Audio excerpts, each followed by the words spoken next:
I'm John DeMont, a columnist for the SaltWire Network. When the conversation turns to climate these days, it can be pretty scary. Global warming, melting ice caps, rising oceans, extreme weather. It's enough to keep a person up at night.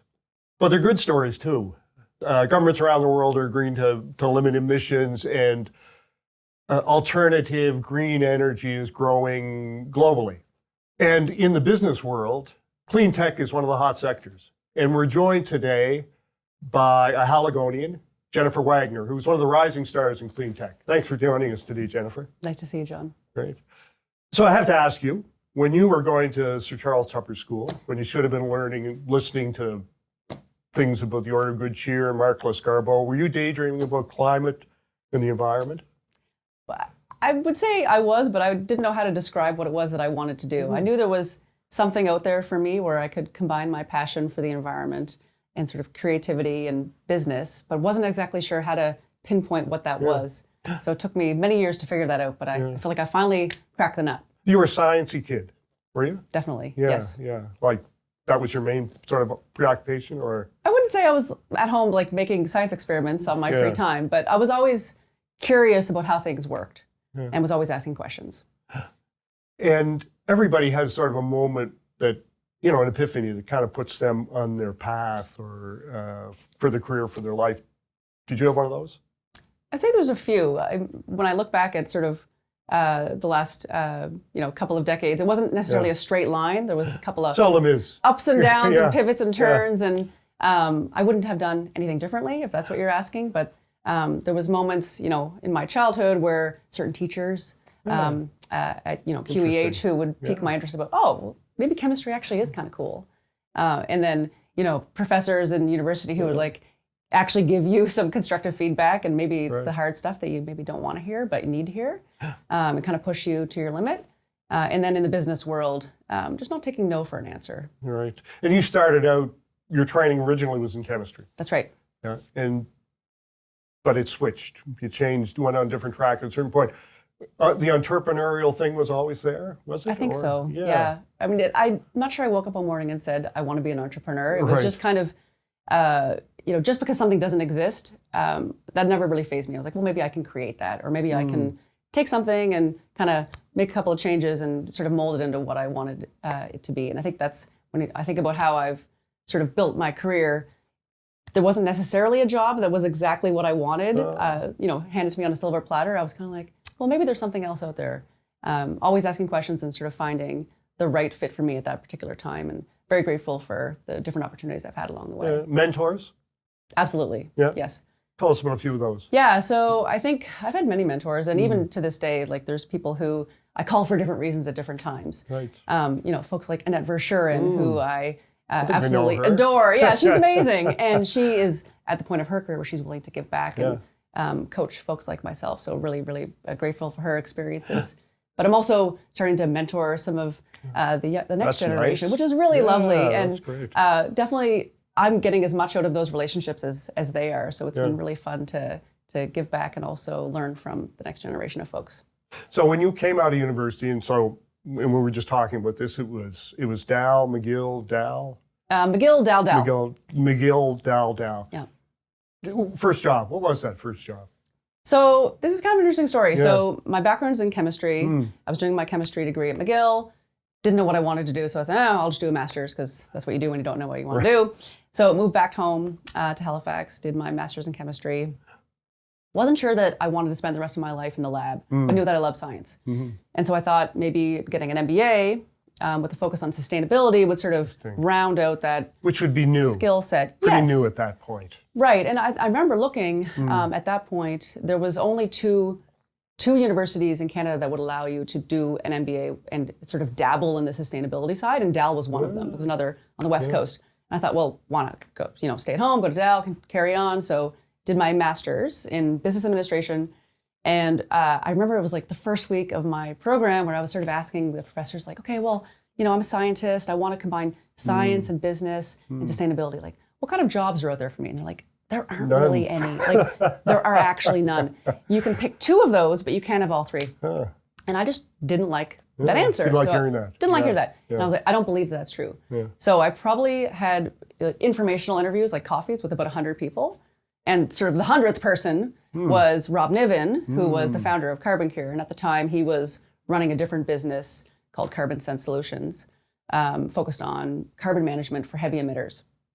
And so we had coffee, and he's like, oh, sounds like our interests are aligned here. Like, why don't we start working together? And so 12 years passed, and it was quite a journey at Carbon Cure in and of itself. Yeah. Tell us about that journey. Yeah. I mean, tell us what they do.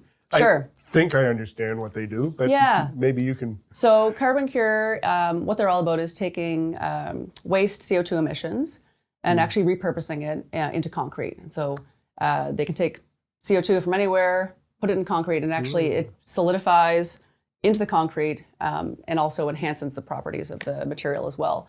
What's kind of cool about the way Carbon Cure does it is that it's a retrofit.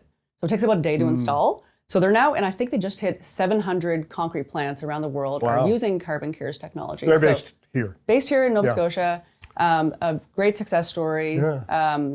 So I joined the company as an analyst. Right. Did I read somewhere you were the second employee? Yes. Yeah. So Rob and this guy, Sean, who was our lead researcher, and myself, we were the first 3 team members and kind of grew it from there. But it was a wonderful journey and so many experiences. And, it was 12 years. So it was almost like a bunch of different companies at different stages where we were like trying to figure out the technology and the science really early on, troubleshooting in the lab. And then it was taking it out to the it's a startup. Pilots. It's a very exciting startup. Very much so, yeah. But then in the end, we were in kind of growth mode, brought on some really impressive investors like Microsoft and Amazon and, many others that you'd be familiar with. So I was there for 12 years. It was a wonderful experience, and I've just moved on. What are you proudest of during that period? I would say for me, it was our participation in the Carbon X Prize. Tell us about that. Yeah, so it was a competition that ran for about 5 years.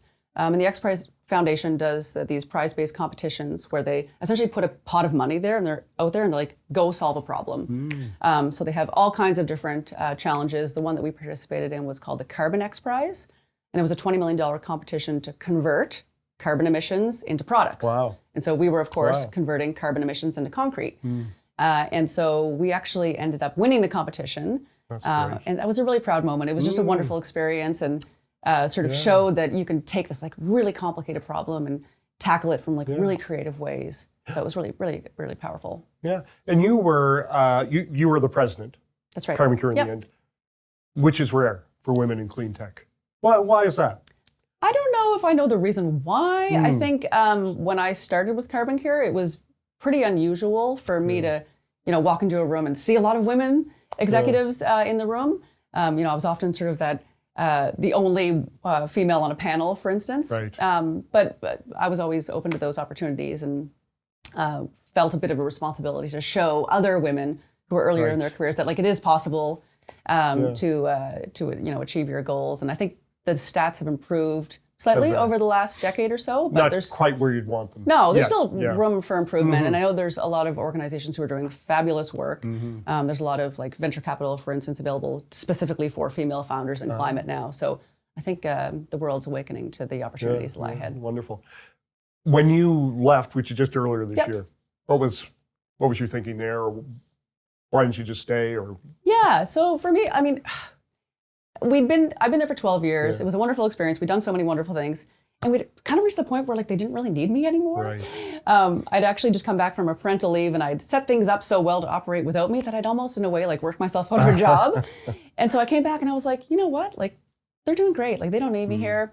I can, maybe step back, let them do their thing and sort of go pursue some other opportunities with some much earlier stage companies, help them scale up a little bit faster. And so for me, it was sort of like a climate decision. It was like, can I have more of an impact staying here and sort of, continuing to deploy globally, or let the team do their thing, turn around and help like maybe dozens of entrepreneurs, ideally female founders who are really early on in their career, and help them scale up a lot faster so that they can also have an impact. Tell us about how you're doing that. Yeah, so I sort of left with nothing lined up, and just knew that it was time for a change, and sort of started asking around. And you're a mom of 3. I'm a mom of 3, so. Again, 1, 4, yeah, 7. They're little, so we're working mom. And so when I left Carbon Cure, I just sort of started having informational interviews again. what kind of opportunities are out there for someone like myself. And eventually met with this gal who runs a program with Breakthrough Energy called the Fellows Program. And as she was talking, I was like, this is exactly what I should be doing right now. So the way the fellowship program works is that it's part of the umbrella organization Breakthrough Energy, which is a $2 billion fund founded by Bill Gates. And they have different sort of programs within the Breakthrough Energy umbrella. The most well-known will be Breakthrough Energy Ventures, which is the $2 billion venture fund, which invested in companies like Carbon Cure. So that's how I had the connection there. I see. And then they have another program called Catalyst, which is for like later stage climate solutions. And then where I spend my time is in the fellowship program. And so what we are doing is helping really early stage climate entrepreneurs launch and scale their businesses. So some of these are like just out of the lab or just out of academia, like really early stage teams of like 1 and 2 people who have like an amazing idea about how to solve climate change, and they just need some help from people like me to help them get off the ground. So you're a mentor. This is a mentorship sort of stage in your career, even though you're as young as you are. What do you know now that you wished that you had known when you were first starting out? I think for me, it's sort of like no one person can solve climate change. You need like a village to solve this really massive problem. So like if you've got ideas, share them. Like no one's gonna steal them. And even if they do, like as long as someone gets the idea done, like that's okay. So find your mentors, find your people. There's so many support systems now available for early stage entrepreneurs, which really didn't exist 10 years ago. So new funds, new grant opportunities, new ecosystems. Air Miners is a wonderful startup community for specifically carbon removal. There's MCJ Collective. There's Breakthrough Energy. There's so many supports out there for early stage entrepreneurs. So if you're thinking about starting a climate tech company, like now is definitely the time. There's never been more money available. I was just reading this morning, there's like $60 billion of new money available in climate, despite the economy being the way it is. So this is a really important sector that we need all of the bright minds to be thinking about. Wonderful. Great. Thank you very much, Jennifer. Thank you, John. I'm John DeMont in Halifax for the SaltWire Network.